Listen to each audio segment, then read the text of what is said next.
बारिशों के मौसम में अक्सर देखा जाता है कि डेंगू और मलेरिया का खतरा काफी बढ़ जाता है। इस समय देश के कई राज्यों में बारिश आ रही है और राजधानी दिल्ली की बात करें तो आने वाला समय मानसून का है। ऐसे में डॉक्टर अमरिंदर झा जी हमारे साथ जुड़ेंगे, जो बताएंगे कि डेंगू और मलेरिया से कैसे बचाव करें और अगर डेंगू या मलेरिया आपको हो जाता है तो क्या कुछ सावधानियां बरतनी चाहिए। डॉक्टर अमरिंदर झा जी, बहुत बहुत स्वागत है आपका पंजाब केसरी टीवी और नवोदय टाइम्स पर। तरुण शर्मा जी, आपका और दर्शकों को मेरा नमस्कार। सर, सबसे पहले यही कि डेंगू मलेरिया क्या होता है और बारिशों के मौसम में क्यों उसका खतरा ज्यादा बढ़ जाता है। देखिए, डेंगू और मलेरिया जो है ये दोनों एक वेक्टर बॉर्न डिजीज है, जो कि होता जनरली वायरस से है, लेकिन इनका जो ट्रांसमिशन है उसके लिए मच्छर की जरूरत पड़ती है। यदि आप मलेरिया की बात करें तो वहां प्लाज्मोडियम का जो वाइवेक्स, ओवेल और मलेरिया फैल्सिपेरम, ये 4 जो टाइप्स हैं वो जिम्मेदार होते हैं। और यदि आप डेंगू की बात करें तो इसमें जो डेंगी इजिप्टी है वो जिम्मेदार होता है। दोनों केस में जो मॉस्किटो है वही फैलाते हैं। और बारिश के मौसम में, क्योंकि इनका जो ब्रीडिंग ग्राउंड है वो एक पानी ही है, ब्रीडिंग ग्राउंड। और जनरली जो डेंगू की बात करें तो वो साफ पानी पे ही जो मच्छर है वो ज्यादा पनपते हैं और जनरली दोपहर में पनपते हैं।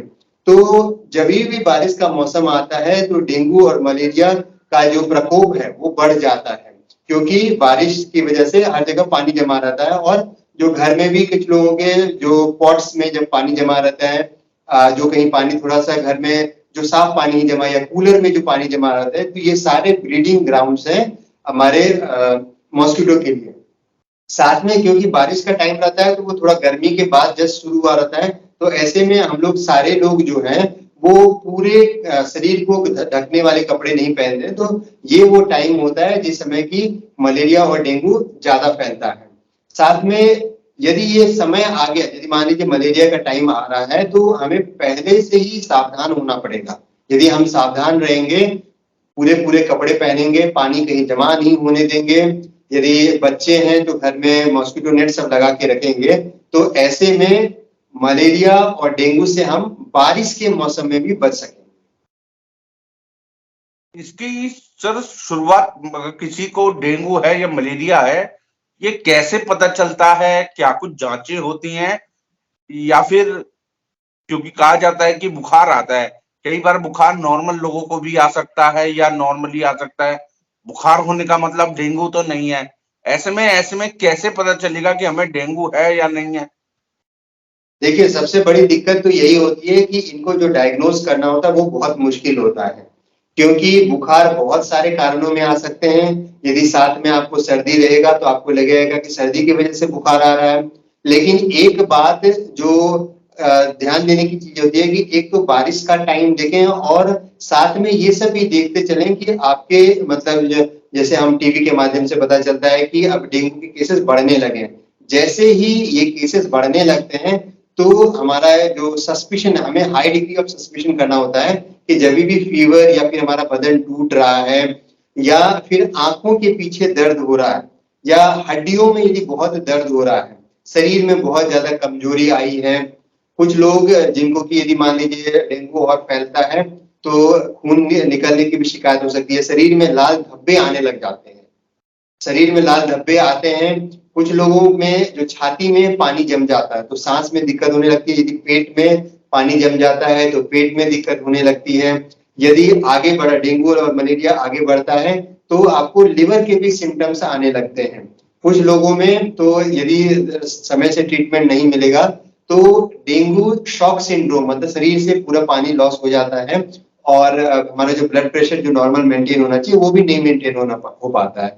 तो जब बुखार भी आए, बदन भी टूटे, हड्डियों में दर्द हो रहा है, ये टाइम है, बारिश का टाइम है और ये सब और सब चीजें जब होने लगे तो फिर आपको एक सस्पिशन बना लेना चाहिए कि हाँ, हो सकता है कि मुझे डेंगू या मलेरिया हो गया। तो ऐसे में डॉक्टर्स के पास जाएं और जो नेसेसरी सबसे पहले जो डॉक्टर टेस्ट करते हैं उनमें जो हमारा ब्लड टेस्ट है वो सबसे ज्यादा इंपॉर्टेंट होता है।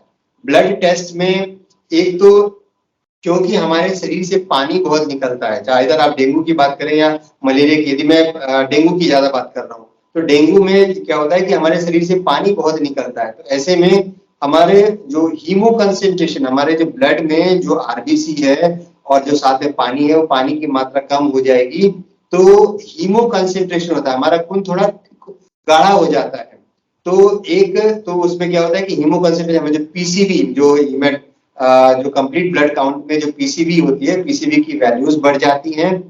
दूसरा, क्योंकि ये एक टाइप का इन्फेक्शन है तो हर इन्फेक्शन में क्या होता है कि जो ल्यूकोसाइट काउंट बोलते हैं वो बढ़ जाता है, लेकिन इस डेंगू में क्या होता है कि वो उल्टा होता है, मतलब इसमें ल्यूकोपीनिया हो जाता है, जितना नॉर्मल काउंट डब्ल्यूबीसी काउंट होना चाहिए उससे कम होने लगता है। तीसरा जो सबसे डेफिनेटिव इसका जो मार्कर है वो है प्लेटलेट्स का कम होने लगना। डेंगू में प्लेटलेट्स काफी कम है, डेंगू ही नहीं और भी बीमारियां हैं जिनमें प्लेटलेट्स कम होने लगते हैं, लेकिन डेंगू में बहुत सीवियर कम होता है और ये इतना तक कम हो सकता है कि शरीर से ब्लीडिंग होने लगती है। तो जो हम सबसे पहला जो हमारा जो टेस्ट जो डॉक्टर्स हमसे कराते हैं वो कराते हैं कंप्लीट ब्लड काउंट, जिसमें पीसीबी बढ़ा मिलेगा, टोटल ल्यूकोसाइट काउंट घटा मिलेगा, प्लेटलेट्स घटा मिलेगा। फिर जो दूसरे टेस्ट होते हैं लिवर के टेस्ट, लिवर के टेस्ट में देखा जाता है कि जो एंजाइम्स हैं एसजीओटी पीटी, ये एंजाइम्स बढ़े हुए मिलने लग जाते हैं। साथ में हमारे शरीर में प्रोटीन, पानी का लॉस होता है और प्रोटीन का भी लॉस होता है, तो प्रोटीन का जो लेवल है वो बॉडी में कम होने लगता है। तो लिवर फंक्शन टेस्ट में ये मिलेंगे। यदि कोई ज्यादा उम्र का व्यक्ति है तो उनकी किडनी पे भी असर हो सकता है और किडनी के रिपोर्ट्स बढ़े हुए मिल सकते हैं। यदि मरीज ये भी कंप्लेन कर रहा है कि मुझे सांस में दिक्कत होनी शुरू हो गई है तो डॉक्टर्स आपसे चेस्ट एक्सरे और अल्ट्रासाउंड एब्डोमेन कराते हैं। यदि चेस्ट एक्सरे में पानी की मतलब प्लूरल एफ्यूजन मिल सकता है और पेट में जब अल्ट्रासाउंड करते हैं तो ऐसे केस में आपको एसाइटिस, पानी सरे जो पेट का जो पानी होता है उसे एसाइटिस बोलते हैं, वो पानी मिल सकता है। या कुछ लोगों में मलेरिया में स्प्लीन का जो साइज है, स्प्लीन बढ़ा हुआ मिल सकता है। तो ये सब सारे टेस्ट थे जिन टेस्ट से डॉक्टर को ये अनुमान लगाते हैं कि हाँ डेंगू है। ये सारे टेस्ट अभी भी कंफर्मेटरी नहीं है। कंफर्मेटरी टेस्ट जो होते हैं वो सीरोलॉजिकल टेस्ट होते हैं या वायरल डिटेक्शन, मतलब जो NS1 करके, डेंगू NS1 करके टेस्ट डॉक्टर कराते हैं, ब्लड का टेस्ट होता है जिसमें कि एंटीजन लेवल चेक किया जाता है। ये 1 से 9 दिन तक में जब मरीज को डेंगू हुआ रहता है तो वो पॉजिटिव आता है। और कुछ लोगों में जब डेंगू ये भी नहीं रिजल्ट दे रहा है तो फिर डेंगू सीरोलॉजी करते हैं जिसमें कि एंटीबॉडी लेवल चेक करते हैं, जिससे पता चलता है कि डेंगू है। साथ में उसी तरीके से मलेरिया को चेक करने के लिए भी कार्ड टेस्ट होते हैं जिसमें कि मलेरिया के एंटीजन या मलेरिया का जो एंटीबॉडी है वो टेस्ट किया जाता है। तो ये सब जो टेस्ट है ये कंफर्मेटरी है और बाकी जो शुरू के जो टेस्ट मैंने आपको बताया, complete blood count, liver function test, kidney function test, chest x ray और अल्ट्रासाउंड, ये आप डॉक्टर्स को उस डायग्नोसिस तक पहुंचने में मदद करती है। डेंगू और मलेरिया को लेकर ज्यादातर देखा गया है, सभी कहते हैं कि घबराने की कोई बात नहीं, डेंगू मलेरिया है तो आप जल्द ठीक हो जाओगे। लेकिन देखा गया है इसी बीमारी के चलते कई लोगों को अपनी जान खोनी पड़ती है, जान से हाथ धोना पड़ता है। डेंगू मलेरिया में सबसे बड़ी बात है कि ये बहुत टाइम क्या होता है कि जो डेंगू परसे में तो होता ही है कि 7-8 दिन में यदि फीवर की ट्रीटमेंट ले रहे हैं और यदि आपको माइल्ड डेंगू है तो वो आप ठीक हो जाएंगे। लेकिन मलेरिया में ये भी नहीं है। मलेरिया में यदि आपने एंटी मलेरिया ट्रीटमेंट नहीं लिया तो फिर आपको जल्दी ही कॉम्प्लिकेशंस आ जाते हैं। ये सेल्फ लिमिटिंग नहीं होता है मलेरिया, जबकि डेंगू सेल्फ लिमिटिंग होता है।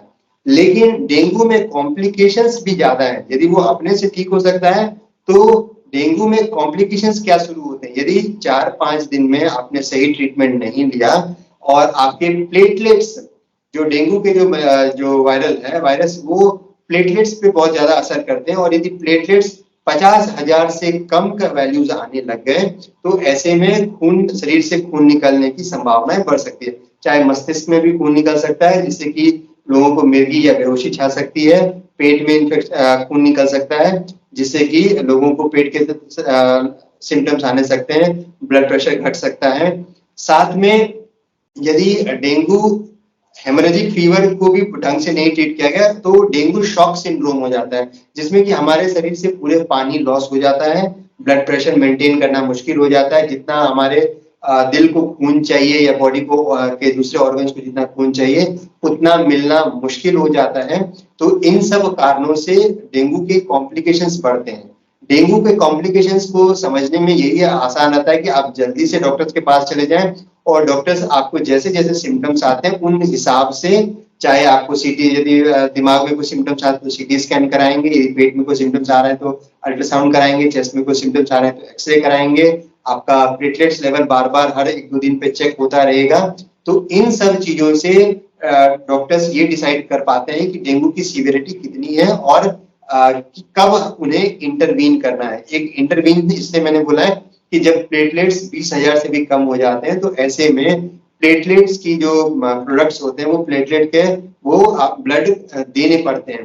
तो जनरली क्या होता है कि वो भी अलग अलग टाइप्स के प्लेटलेट्स आते हैं, प्लेटलेट फेरेसिस से निकलते हैं या कुछ जो टोटल ब्लड होते हैं उनसे निकाले जाते हैं। सबके का जो काम करने का तरीका था उसका अलग होता है। जैसे जितनी दिन यदि कोई प्लेटलेट्स काफी समय से स्टोर किया गया है तो उसका एक्शन कम होता है और हर एक यूनिट ज्यादा से ज्यादा आपका 5,000 या 10,000 प्लेटलेट्स बढ़ा पाता है। तो ये सब तीनों चीजों को मद्देनजर रखते हुए डॉक्टर्स ये डिसाइड करते हैं कि आपको कितने प्लेटलेट्स देने हैं और यदि आपकी कंडीशंस खराब होने लगी तो कहीं आपको कहीं वेंटिलेटर सपोर्ट की जरूरत पड़े तो वो देने को तैयार रहते हैं, या फिर कहीं से ब्लीडिंग होने लगा तो सर्जरी करके वो जो जहां आर्टरी ब्लीड करता है उसको बंद किया जाता है। तो एक छोटा सा डेंगू में ये बीमारी वाकई में इतनी खतरनाक है कि लोगों को अपनी जान से हाथ धोना पड़े, क्योंकि कई बार अक्सर देखा गया है। ये बिल्कुल मोस्टली यदि आप देखें तो 90% लोगों को कोई खतरा नहीं होता है, वो लगभग निकल जाते हैं। लेकिन जो 10% होते हैं उनकी कॉम्प्लिकेशंस इतनी होती है कि यदि उनको टाइमली ट्रीटमेंट नहीं दिया गया तो फिर उनकी जान को खतरा होता है। एक चीज और कि अफवाह है या ये सच्चाई है, किसी को डेंगू हुआ है, प्लेटलेट्स बढ़ाने की जरूरत है तो कई बार ये कहा जाता है कि पपीते के पत्ते खाइए, बकरी का दूध पीजिए।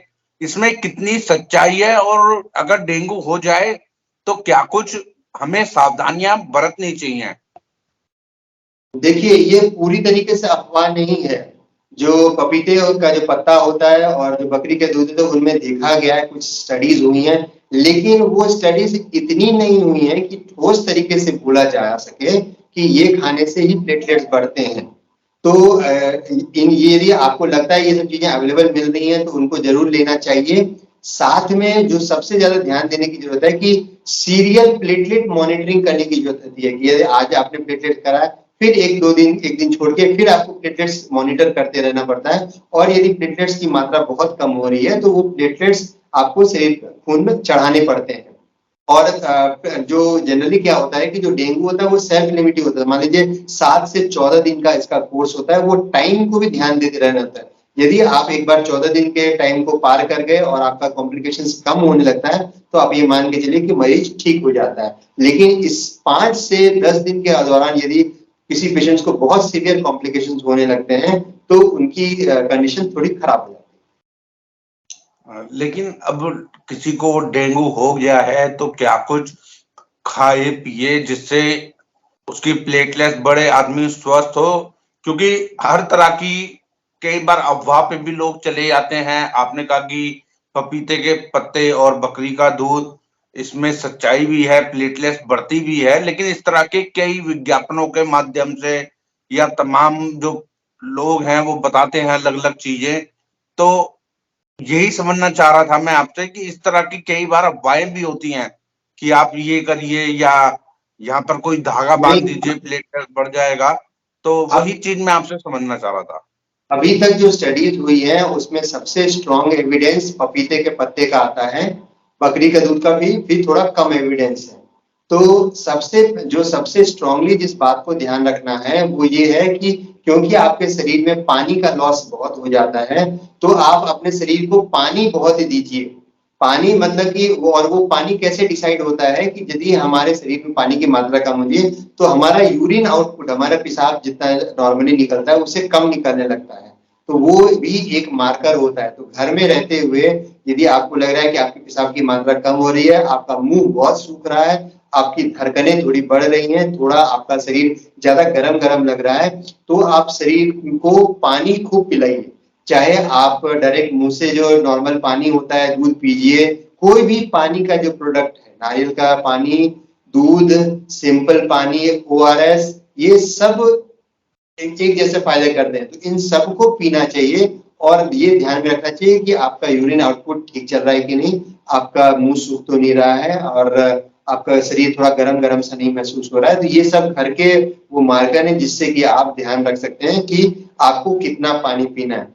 तो पपीते वाली बात भी थोड़ी सी देखनी है, पानी पीने वाली भी बातें हैं, और आपको डॉक्टर्स या किसी हॉस्पिटल के रेगुलर टच में रखना है, क्योंकि इसमें बार बार जांच करने की जरूरत पड़ती है। यदि आप बार बार प्लेटलेट्स की जांच नहीं कर रहे हैं और आप अपने CBC काउंट को ध्यान नहीं रख रहे हैं तो ये आपको नहीं पता चल पाएगा कि आप नॉर्मल से सीवियर की तरफ कब जा रहे हैं। बहुत बहुत शुक्रिया डॉक्टर अमरिंदर सर, आपने महत्वपूर्ण जानकारियां दी। सरकार भी अक्सर लगातार डेंगू को लेकर लगातार प्रचार करती रहती है और कहा जाता है कि जल्द से जल्द अपने घरों के कूलर का पानी हो या फिर जहां पानी इकट्ठा हो उसे बार बार बदलते रहना चाहिए। बहुत बहुत शुक्रिया सर इस महत्वपूर्ण जानकारी देने के लिए और पंजाब कृषि टीवी और नवोदय टाइम्स में बातचीत के लिए।